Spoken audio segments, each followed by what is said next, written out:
Attention to brief. Welcome to the briefing room. My name is Matt Bowman.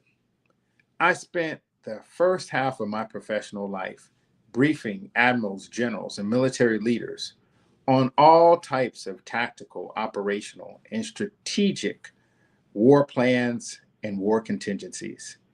This show, The Briefing Room, is a show by warriors for warriors. Now, what does it mean to be a warrior? Our warriors include school teachers, firefighters, CEOs, executives, and students.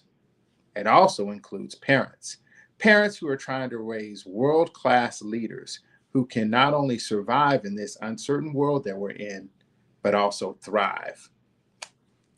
My co-host is Dr. Tyrone Taborn, a man who has also been in the trenches fighting for over 40 years to increase the number of young Americans who pursue science, technology, engineering, and math. This show has one purpose, and that's to raise the bar, to make you smarter, faster, leaner, more capable to execute and get to the highest level. My guest today, I'm so excited about my guest today. It's going to be a surprise for all of you who are tuning in, but he is one of the nation's top warfighters. When he was on active duty, he was the Gray Eagle. So that is the top aviator in the United States Navy, both the Navy and Marine Corps. So words cannot express how happy I am to have my mentor and guest show up later on this show. But first, I'm going to take you around the world in 7 minutes. This week, the middle of February 2026, is filled with conferences. This is Conference Central. So here in the United States, we have on the East Coast, the Becoming Everything You Are Military and STEM Conference.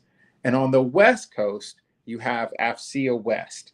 So no matter whether you're on the East Coast or the West Coast, in the United States, the hottest topics that are going on are discussions around national security, national readiness, science, technology, engineering, and math.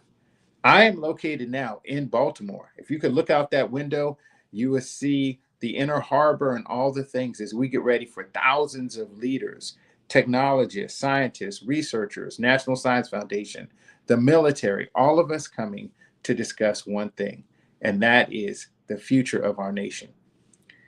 Now, as we leave the United States and go overseas in Europe, they're also having military security conferences. The Munich Security Conference goes this week. The U.S. delegation is led by Secretary Marco Rubio. There'll be leaders from 50 nations there in Munich. So as I said, this whole week around the world is security conferences. When you go to Asia, let's say you're on a plane, you're in Asia, the Singapore Air Show is going on this week, bringing in all the top military leaders from Asia to participate in the 10th annual Singapore Air Show. It's not just an air show. For any of you who've been there, it is an air show. It is a military conference. It is a conference on objectives and new technologies, UAVs and counter UAVs, cybersecurity and counter cybersecurity. So as we go around the world, there are discussions about security of the world. There's also some pretty catastrophic events that are happening. On the continent of Africa, we have floods in Morocco that have displaced 150,000 people and killed almost 50 people and counting. In Gaza, we have phase 2 of the peace plan happening. Indonesia is sending over 8,000 troops. Those will be the first peacekeepers on the ground to try to hold the peace between Gaza, Hamas, Israel, as a result of the terrorist actions that occurred on October 7th, 2023. So anyway, as you can see around the world, we have security conferences going on in the West Coast, in Baltimore, and in Munich. You have the continuation of conflict around the world, and all that uncertainty means that you need to stay abreast, you need to stay current, and you need to listen to podcasts like this Briefing Room. If you want to know more about what we're doing here in Baltimore, I have a short commercial.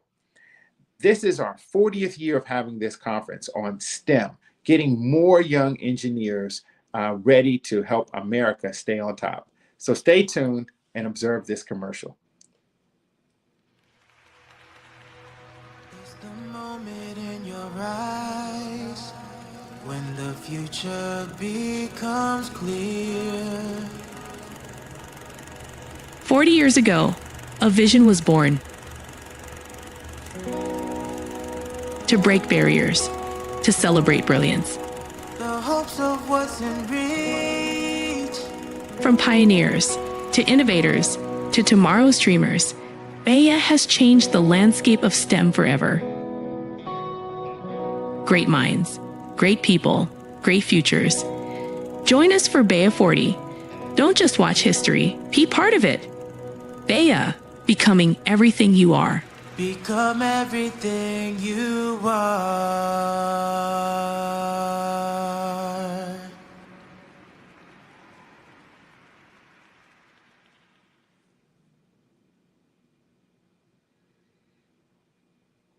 All right, welcome back to the briefing room.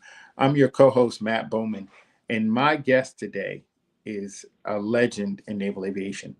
As many of you know, I have two, count them, two mentors. The first is my dad, and you've all heard stories about my dad. The second is my guest today, Vice-Admiral Walter Davis, U.S. Navy retired. I mean, this man, don't have enough words to describe his accomplishments. You're going to hear about him today. But let me tell you something. One of the world's, not just United States, one of the world's greatest leaders. So you're in for a treat. And without any further ado, I want to welcome to the stage, to the briefing room, Vice-Admiral Walt Davis. Well, thanks, Matt. Nice to be with you today. Thank you, sir. Thank you. All right. So Admiral Davis, for the audience and those who may not know, the young people who are tuning in, I just want to read a short list of some of your accomplishments. I mean, sir, you're the commanding officer of the Carrier Ranger. You're an F-14 fighter pilot. You're an engineer. You're a graduate engineer. You are a co-founder of a startup in California, an incubator in California that has created hundreds of companies in technology and engineering. You're our past national chairman of BEA Stars and Stripes. I mean, you're a mentor, you're a husband, you're a father. I mean, I could just go on and on and on. But I want to get back to what does it take to make a Vice Admiral Walt Davis. And I want to start with your family. I know that you're broadcasting now from your family home. And so how amazing is it to be back home where you spent your childhood and then broadcasting to us in 2026? So tell us about your family, sir. Well, I'm from Winston-Salem, North Carolina. And when I was a youth, first of all, I could get a big head listening to that introduction. But I'm really here today because of people like you got me here. And you'll hear a little bit of that. So it's not what I did, it's what somebody else did usually that allowed me to go that far. But anyway, my parents, when they got married, they decided that first at that time, and this is in the 50s and 60s, that we were going to get a good education. And they decided when we were about 5 years old, they pre-decided that we would go to church. So when I got 5, we started going to church, the one-room Lutheran church in North Carolina. And my parents, my dad especially, was not a big lecturer. He liked to teach you by exposure. He thought if you exposed you to the right things, then you would learn the lesson. Thank you. And so we started going to that little one-room Lutheran church. The pastor of the church was a bachelor, so I got to watch him grow up himself and mature and choose a wife and have a family. And just watching that experience was, I thought, a good one for me. It was a good experience. My parents were the kind of people, they saved their money because they were going to have us go to college. But we would go do picnics and that kind of thing. That would be our entertainment. And I spent all my summers with my grandmother up in the Northwest part of North Carolina, Preston, North Carolina. Hmm. And my parents left me up there one time so long that when I was really small that when they came back, my mom said, even not know who she was.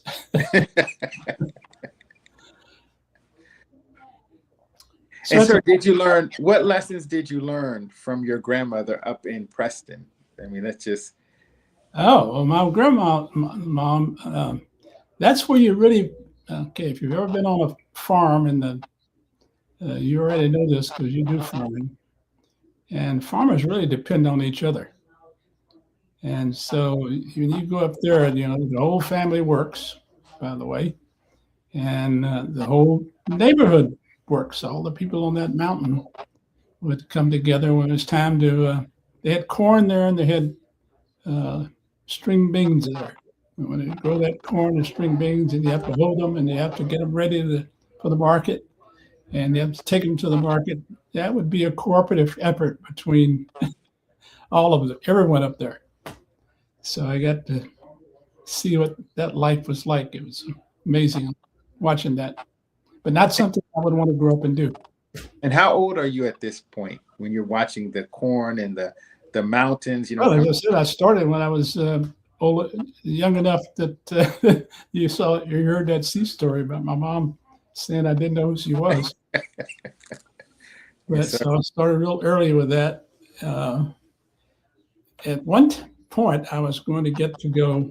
My uncle, who also in there, her brother was there, and I wanted to go ride the horses. And at that time, they used oxen to pull the carts, pull the hoe, and I always wanted to go do that.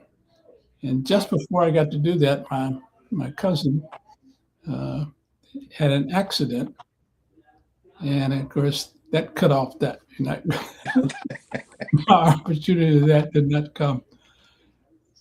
So that's kind of what it was like there in the mountains of North Carolina. Wow, incredible!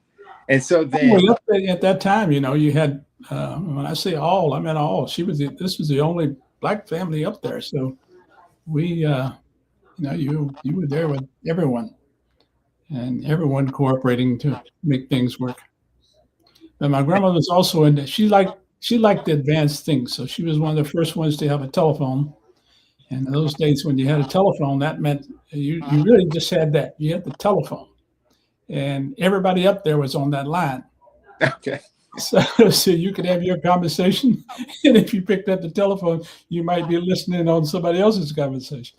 Then that would, your love of technology may have even come as early as having a grandmother who's an early adopter of technology, because this is what 1945. I was born in 1936. Okay. And so this is right in the early 40s. Wow, that is, to be in that age of, after World War II, embracing technology, having a grandmother who's a techie, that is that's quite a unique experience. Right. And then you leave there, spending time with your grandmother, and you go back home to this house, I assume, or at least to Winston-Salem. How was your education and your teachers? I mean, what was school like in the 50s? What was that? In the 50s, the idea, most of us in my class all aspired to go to school, go to college. And we had really good teachers. I mean, that's the epitome of a good teacher. And my math teacher had a real big influence on me. His name was Togo West. Sir, sir, every time I hear that, I am blown away. For our audience, Togo West and his son, Togo West Jr., they've just made such an incredible impact. So, sir, could you tell them, the audience, what Mr. West was like as a teacher and your principal and the other teachers who taught you in high school? Well, he was the kind of person that set the example in every way. He dressed in a suit every day. And when he went to the board, he was just very professional, very easy to listen to, and great teacher and a great coach, I would say. Great example setter. And one day he asked us all to go around the room and tell what we want to be. And so I had, like, as you know, when you're 5 years old, you look up and see an airplane and you say, man, I'd sure like to do that one day. So as it came around to me, I didn't have nerve enough to tell him that I wanted to fly, a fighter plane, but I said, I want to be an airline pilot. So after class, he pulled me aside. He says, hey, you ever seen a black airline pilot? Sure, that's what I want to be. He says, I tell you what, you go study engineering, because if they need you bad enough, they will use you, no matter what color you are. That's the way they used to pose it back then. And so I kept that dream of being a fighter pilot one day, and I did what he said. Went off to be an engineer, electrical engineer at the Ohio State University, and that worked out just fine for me. And so here you are in Winston-Salem. You have Mr. Togo West as your instructor, whose son ended up being Secretary of the Army, and just the whole family lineage that there is a whole nother show. Quad, can you pull up the Ohio State? I mean, you just don't go from Winston-Salem, basically a segregated school. I mean, you jump into, top 10 universities in engineering and research and science. So how did you have the confidence to know that you could go to the Ohio State and compete? Were you afraid? Was there any apprehension? How was that experience for you? Well, really, it was driven by the fact that, as you said, in 1954, when I graduated, the schools were still segregated then. So I didn't have the opportunity to go to, Duke or North Carolina State or University of North Carolina, any of those. So anyway, I picked about 4 or 5 schools and researched them all. And in the end, I chose the Ohio State University, primarily because I had an uncle who was living there in town. And that also worked out well. Had good teachers there. Yes. And I chose electrical engineering, and based on a little bit of the influence from Professor West. And that also worked out well for me. Now, tell us about the picture we're seeing. I see you and a young a young 18, 19-year-old Walter Davis with your classmates. And I don't know what y'all are doing, functions or signs or something, but who are the classmates in the picture? That's just some of my classmates. They came along one day, took that picture where we're in the middle of class, and I kept it over the years, and that's how I happen to have that. I think they actually sent it to me afterwards. Fantastic. And were you in ROTC or? Okay, so now I get to Ohio State, and my room. I actually lived in the shell of the stadium. You lived in the what? The shell of the Ohio State Stadium. You've seen many pictures of the Ohio State Stadium. Yes, sir. Okay, we had dormitories in that shell. Oh, wow. So I lived in a big room with about 10 or 12 of us all in one big room. And we could look out on the Saturday, we could look out of our window and see all the people coming to the game. Now, to get into the stadium, you couldn't do that from that shell. You had to go outside, come back in. So we didn't get to see any free football games. No free. But that also influenced me. Right. Well, Woody Hayes was an instructor. My roommate a little later on was a football player. His dad went to the Ohio State University and was a lawyer, and then he finally got to go. So I learned a lot of lessons just being around in that environment and seeing how things work there. It's a great experience. Well, Admiral, you have taught me so many lessons in how to succeed. So, there are students who are listening who are coming to the BEA conference, and they're freshmen and sophomores, and they're taking Calculus 1 and Calculus 2 and Cal 3. So what advice would you give to a college student who's listening at this, and they're wondering how a young kid comes from Winston-Salem and goes to Columbus, Ohio. What do they need to know about engineering to be successful?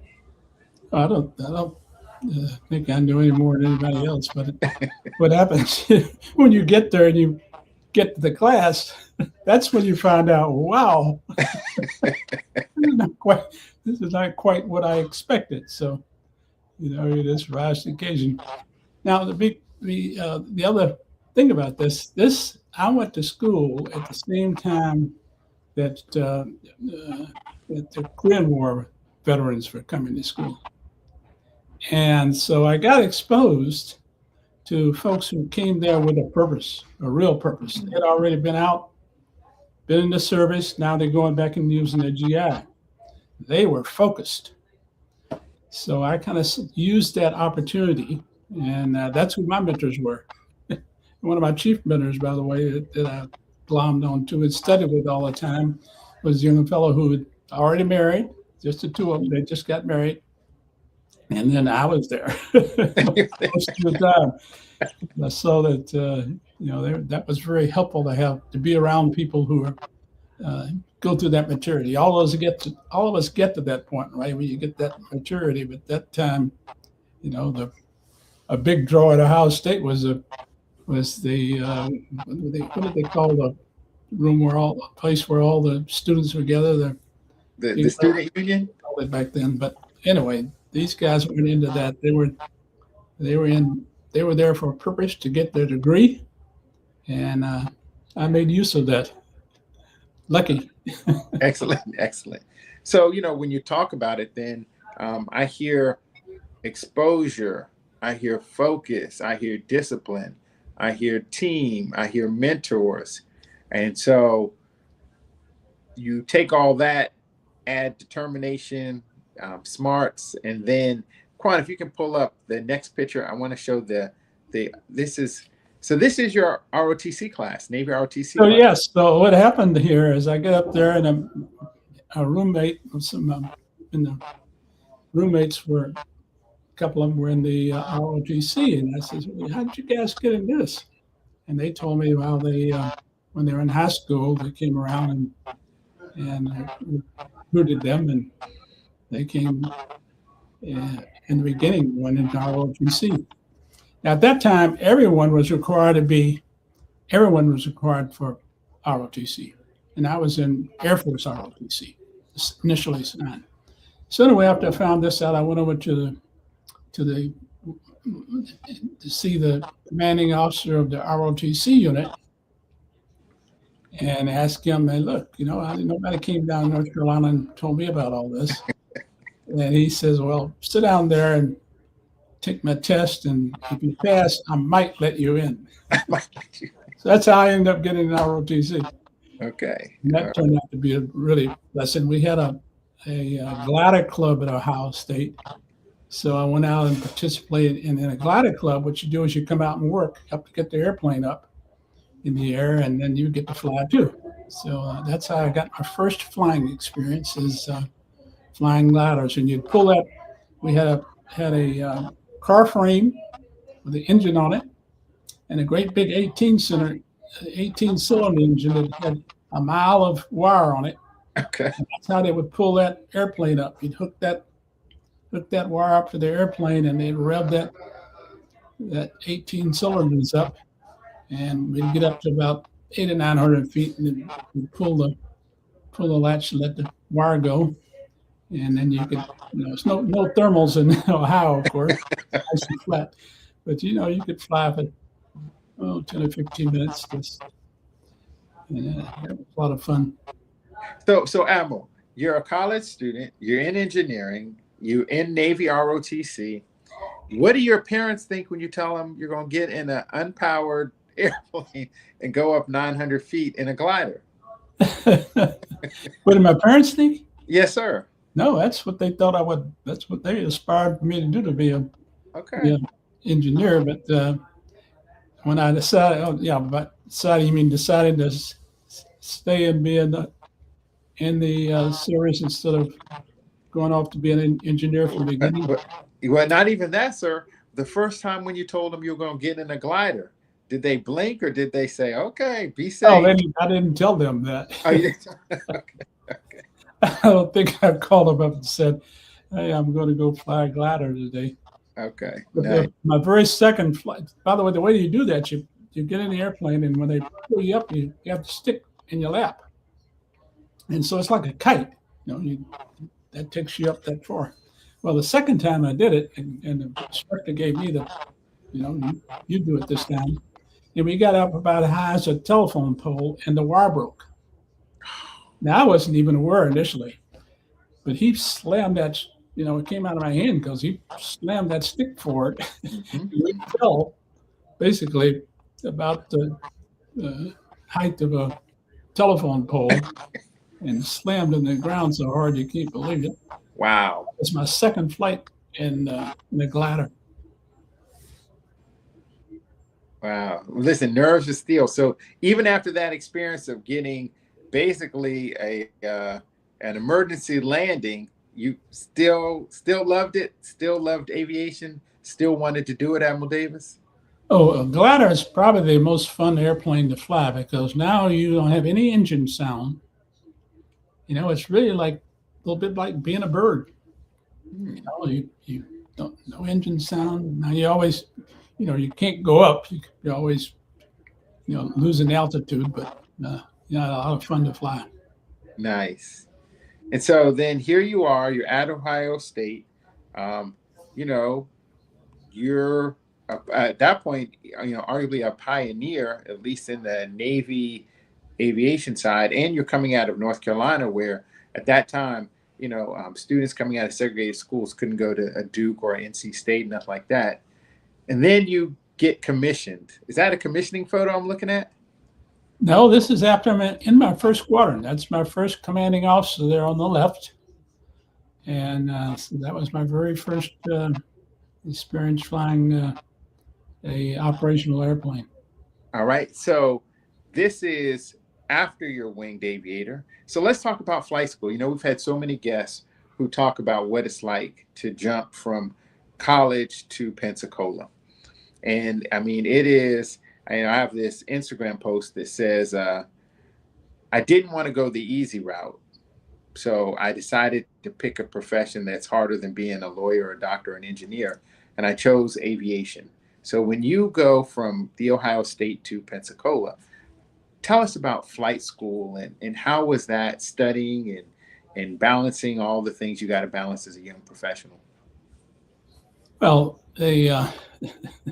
that's another place where you have to work together to get out because you go over the exams, you ask each other the questions and those kind of things to get to flight school, and hopefully you have a good enough. It's really about motor skills at the end, and that part of it is. That's also where I met my wife, by the way. When I went down to Pensacola, someone gave me her name, and I went to her house one day. That's how I met her. Okay. And so that made a big difference in my life, having a bride. I got my wings, by the way, on the 19th of December, and we got married on the 20th of December. Got my wings in Kingsville, Texas, on the 19th, and on the 20th, in Pensacola, had a drive to get there. We got married.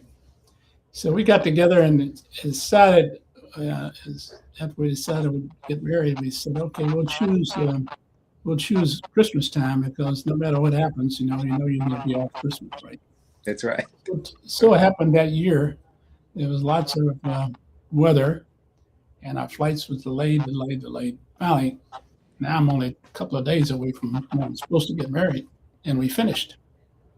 And they said, okay, come over on next week, and we're going to give you your wings, right? All of us are wings. So that's when I went to him. I said, look, I played your game all the way until now. I'm supposed to get married this weekend. So I went over and got my wings in a ceremony of one. So get my wings from the base commander. and then headed off to Pensacola, and barely made it to my wedding on time. Well, sir, I think it's so appropriate this Valentine's week of 2026. And so now, what year is it that you married your bride? When was that? In December of '60. December of '60. Right.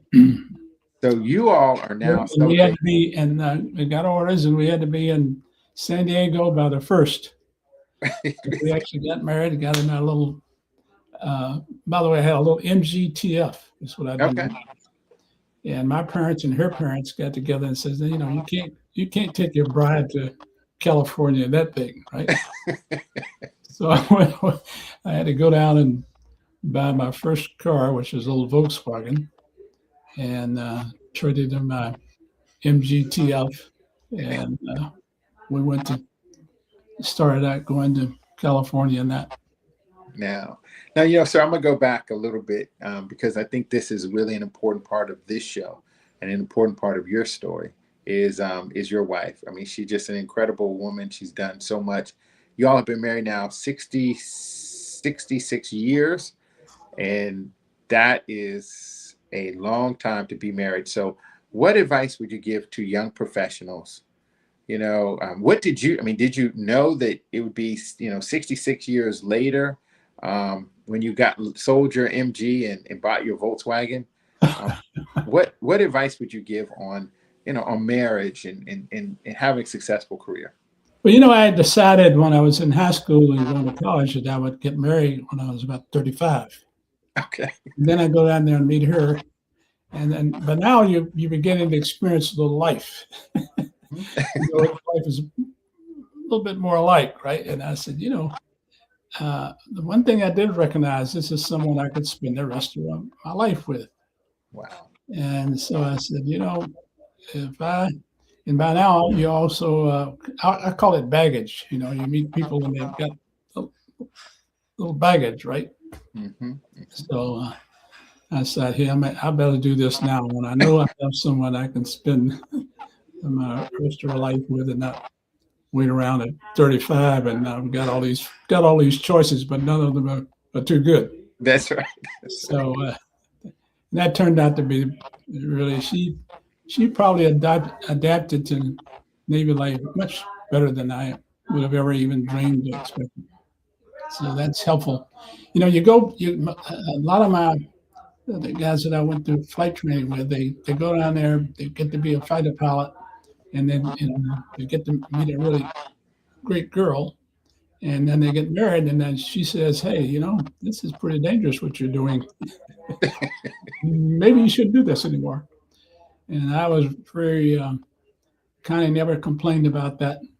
Wow. In fact, I went to that first squadron and was going through training, finished training, and this is at the time that F4 was coming into being. Mm-hmm. And went out to Pensacola. By the way, as soon as went out to San Diego, as soon as we got on the base, we got there about 5 o'clock in the morning, and I wanted to see the base, see the airplanes. So we went out, across the parking lot. Otis Brooks is walking past, and of course he saw me and came over and started talking to me, and said, "Hey, you're going home with me." So he took Connie and I to his house, and at 6 o'clock in the morning, and by the afternoon, I had a house. He knew the ropes down there, and he said, "This is the way you do things," and so that worked out really well for us. Connie adapted to that well. So now anyway, I'm there with the guys flying the F4, and it's But Admiral Davis, you said two things. Yeah. Two things, and I want to go back. First, you drove across country. Back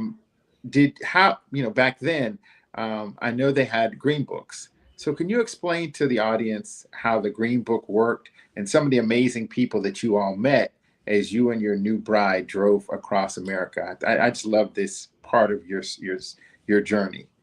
Well, yes. Back then, they had a little green book with tell you where you could stay, so you didn't get embarrassed when trying to get in a hotel in the middle of the night. You can't get in there.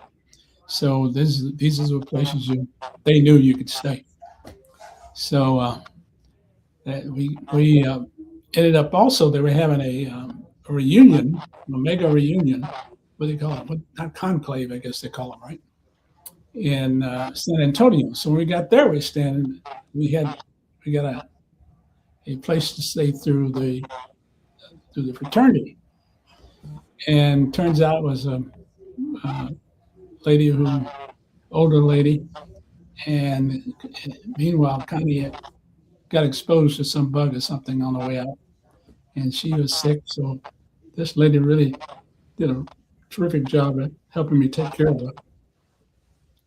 And anyway, and after we left her house, we went up driving in northern Texas and ran into a deer because it was dense fog, and we ended up having to get my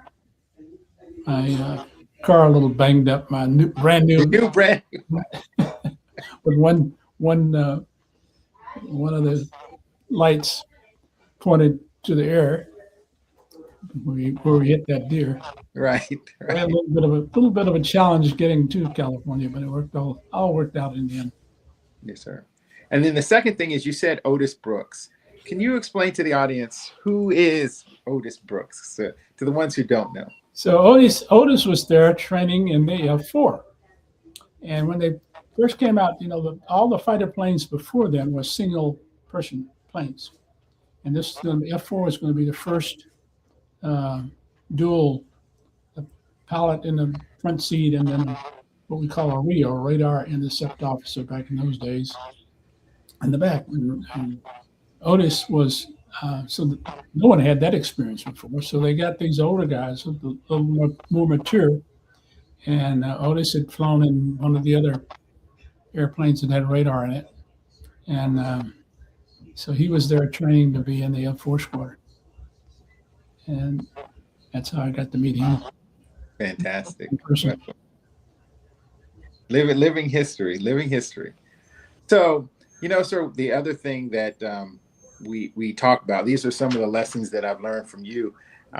You talked to me about the protocol and why protocol matters, doing things the right way. So back in those days, when you first got to your squadron, there was a protocol. So can you talk to the audience and share with them, the old warrior way of checking into a squadron and what that experience was like, and how you did it, and how you did it the right way, or how you're supposed to do it the right way?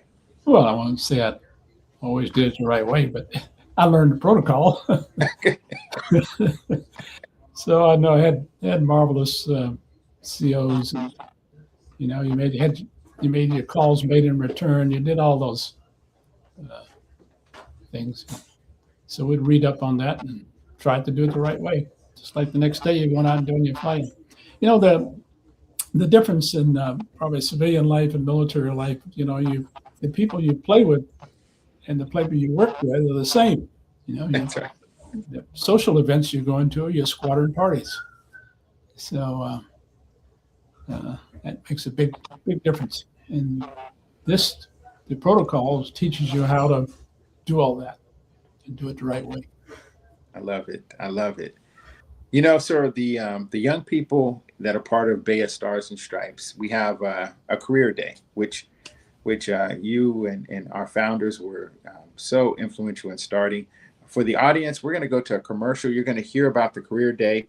The career day provides a day in the life of an executive so that college students and high school students can get exposed to different careers. It's on the second Saturday of every month. So if you have free time on the second Saturday of every month, including this Saturday, we invite you to join our career day. And here it is. Take a look. Calling all future STEM pioneers, leaders, and career champions. Join us on every second Saturday of the month for the BEA Career Day. BEA STEM Career Day is all about creating opportunities for students to venture into the world of STEM through the eyes of professionals. You'll meet mentors and presenters that will give you a sneak peek into the many options available to you in the field of STEM. Hosted by teen ambassadors, you'll find yourself among inspiring peers just like yourself that are aiming high for their future. To take part in the BEA STEM Career Day on Zoom, visit fullstemahead.us and register for the next session. Again, that's fullstemhead.us. Bea, becoming everything you are. A world of careers unleashed. You can get it at Bea. Become everything you are. Welcome back to the briefing room. I'm your co-host, Matt Bowman, and my fellow co-host, Dr. Tyrone Taborn. Our guest today is one of the nation's top warfighters. He's been a Gray Eagle, a carrier CO, an entrepreneur, a founder of a tech startup, and one of our past Bea Stars and Stripes national chairman, Vice Admiral Walt Davis. So, sir, before we left to go to commercial, we were talking about your career in the Navy. And so you've had so many different leadership positions, both at the squadron level, at the carrier level, and at the carrier battle group level. So can you give to the audience, especially the CEOs, now we're talking to the CEOs, what are some nuggets, or even senior leaders in the military, what are your top 3 leadership nuggets that leaders at all levels should know about leading people? I think I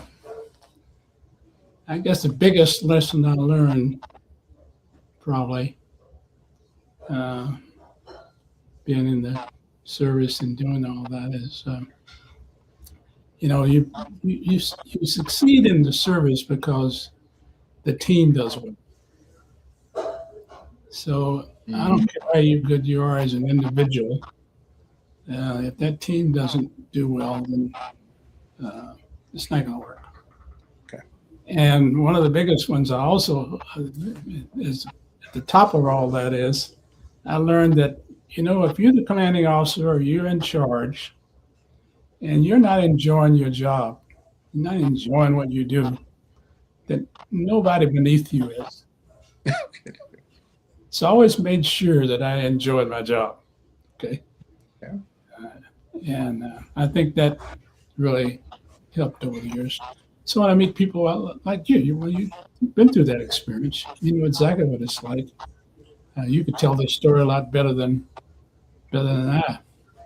But you're trying to build that good team, and that's what does it.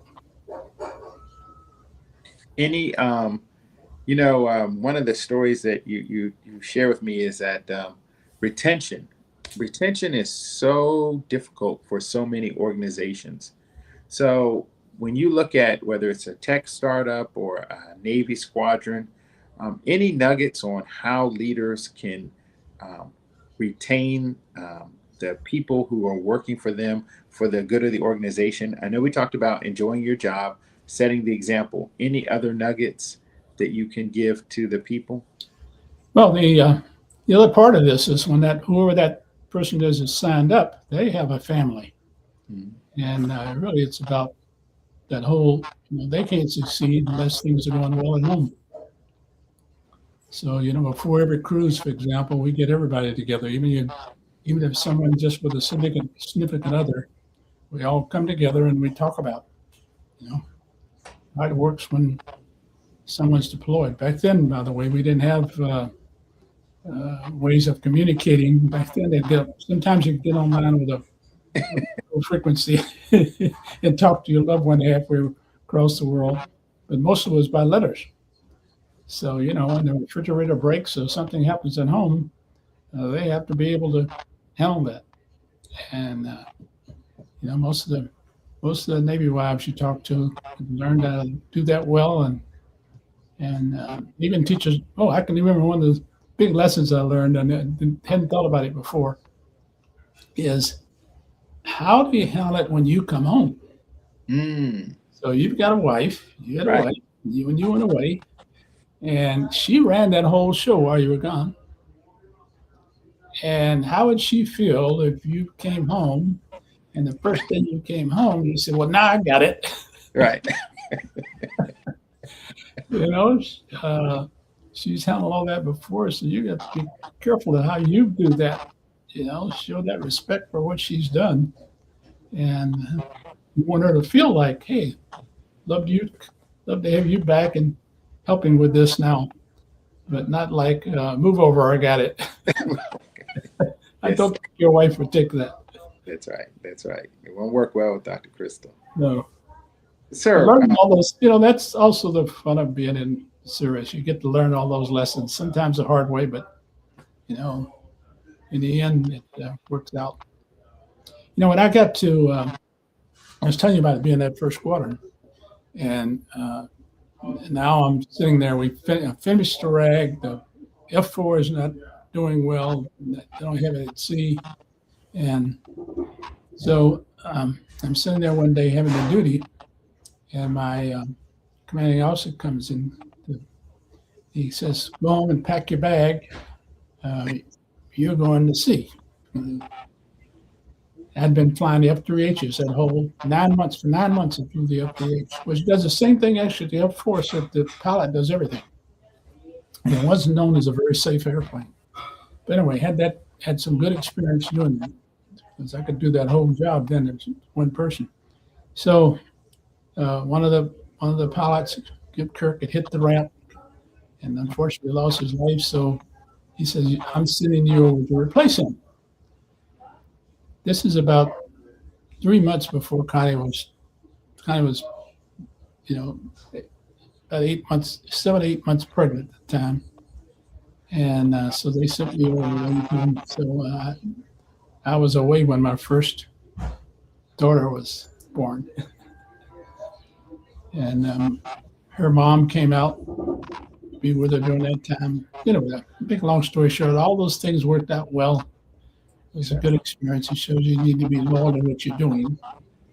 And she got on board with it. She, by the way, never complained any time. That's right. That is then lots of input. Yes, sir. Sir, I want to ask production. Production, let's pull up some photos, because the power of these words is so powerful. But that's also, my parents, by the way, in that photo there. This is when I'm taking over the Sacramento. Before you go to a carrier, you get what we call a deep draft. And I had done some homework and found out we had these 4 AOEs, and the AOEs had turbines came out of the turbines that were going in the end of World War II. They had these big turbines they were putting on the battleships. And they made four AOEs out of this. So this AOE, by the way, carried everything, and were very fast, had a really fast fall. And this is a picture made when I'm going to take over that AOE up in Seattle, Bremerton, Washington. Bremerton, Washington.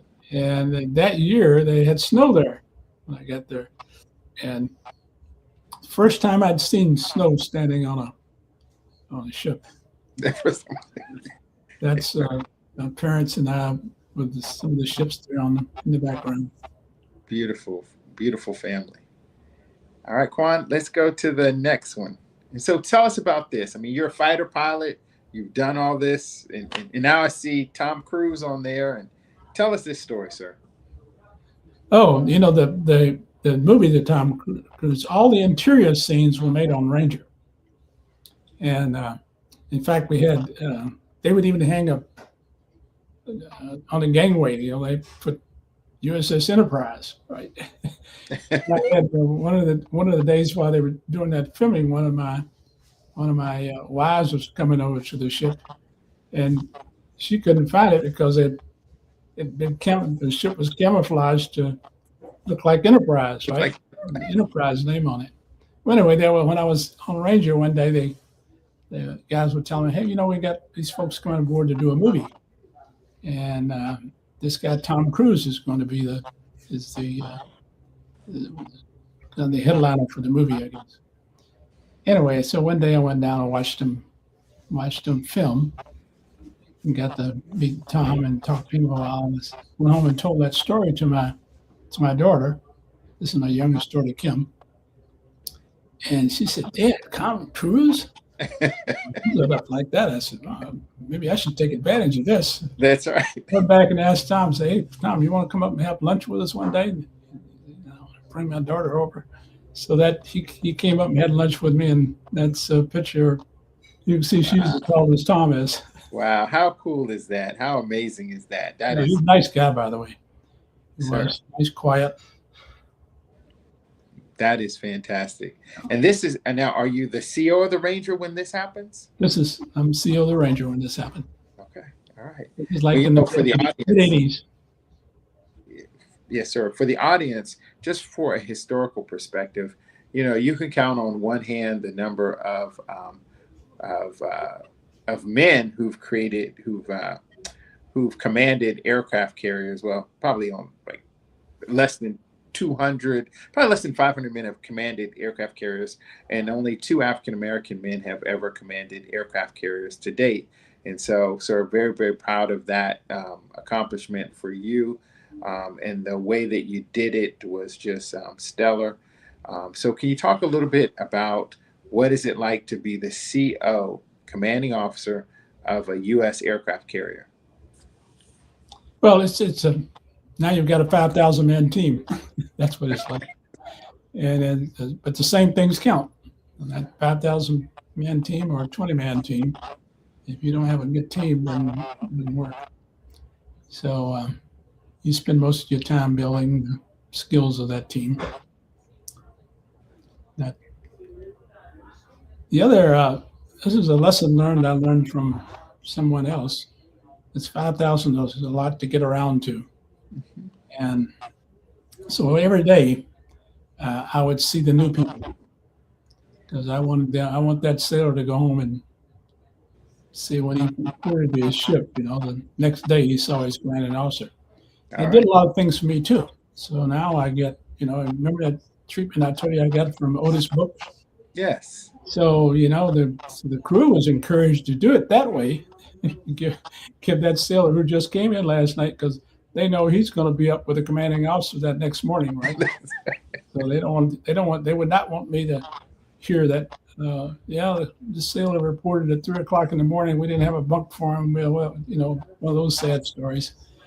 So I would usually get a good report from the people reporting in, and I'd get to know them. Sometimes I think I've done this when I only had one person at one time, but usually it's about 8 or 10 of them you get when you import, you get come aboard the new people. Wow. And so that's such a leadership nugget, sir, that deck plate leadership. Yeah.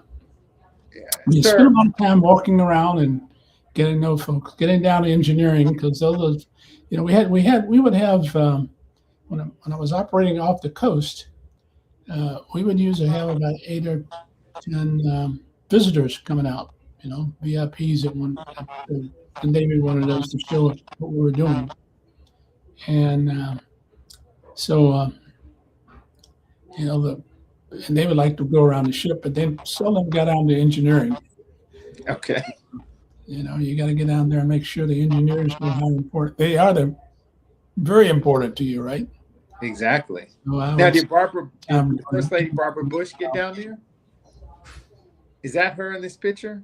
What's that? Is that First Lady Barbara Bush in this picture? Oh, yes. When we were going over to, this is when we were called up to go, do you remember when they had pushed all the Kurds up into the mountains so they were sending us over to help with that.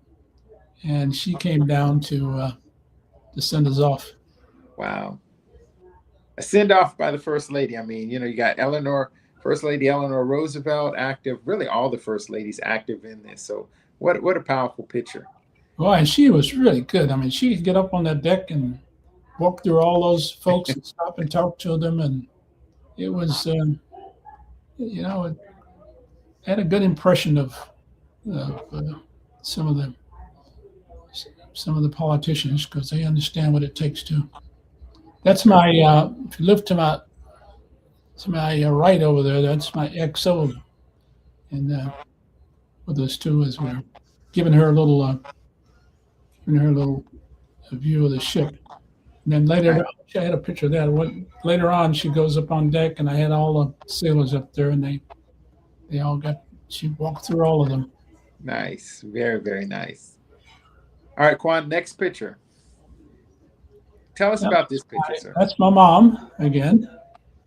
And she came to this is when I'm getting my third star, and she came to that ceremony. Both my parents followed me around a lot. They would, one year we went on a cruise, and my mom and dad came to Hawaii. We were going to have I forget what they call it, but then when they allow the families to come over, the males at least could ride back to the United States with us from Hawaii. And my mom and dad came over to Hawaii to do that. And then they called us up and said, no, you're not going home now. And we went back to the war. And my mom and dad, 3 or 4 months later, came over again. And did it again. Yeah. Wow. So it was, that was a big, my dad really got to see what it was like. And he would go around.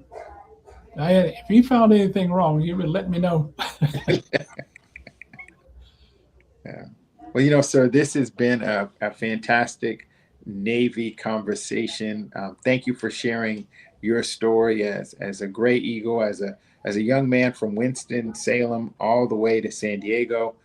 We talked about Evo Nexus in the startups. So as we close, sir, I want to give you the last word. What advice would you give to a young veteran who's thinking about going and starting a company, or a CEO of an existing tech company? I mean, you've seen hundreds now of tech companies. So in the last few minutes, would you close on tech companies and what young people should do to get into tech?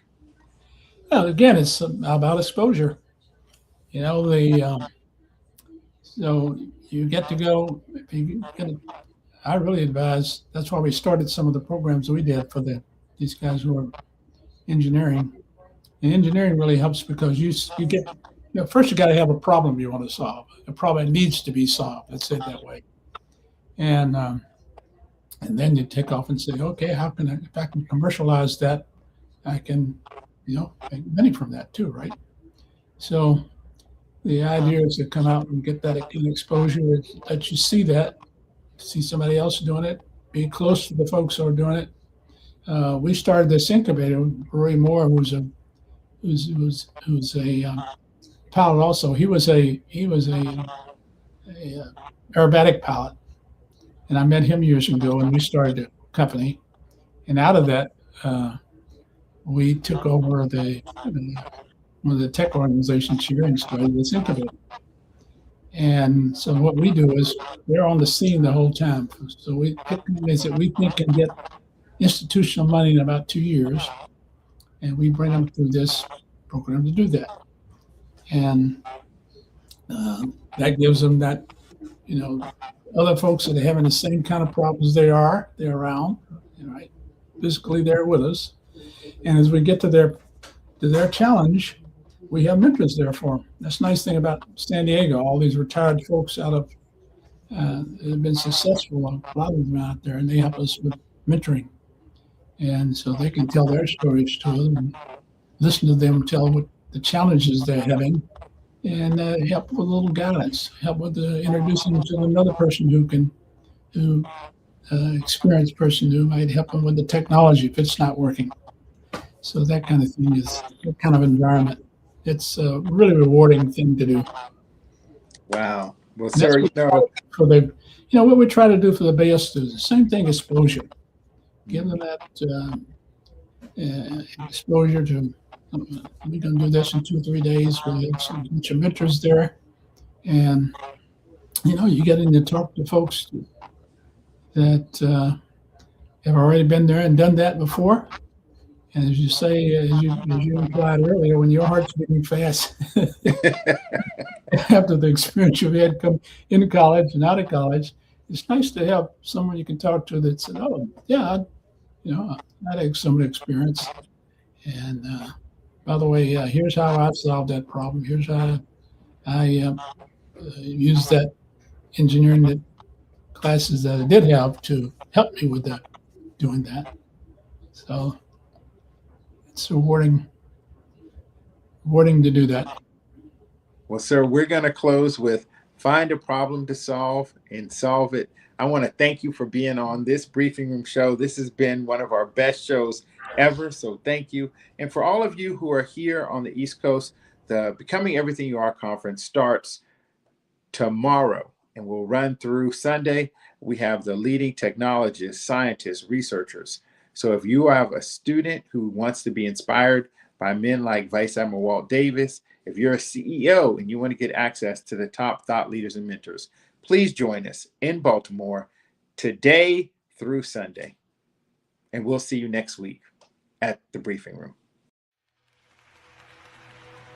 It's the moment in your eyes when the future becomes clear. 40 years ago, a vision was born. To break barriers, to celebrate brilliance. The hopes of what's in reach. From pioneers to innovators to tomorrow's dreamers, BEA has changed the landscape of STEM forever. Great minds, great people, great futures. Join us for BEA 40. Don't just watch history, be part of it. BEA, becoming everything you are. Become everything you are.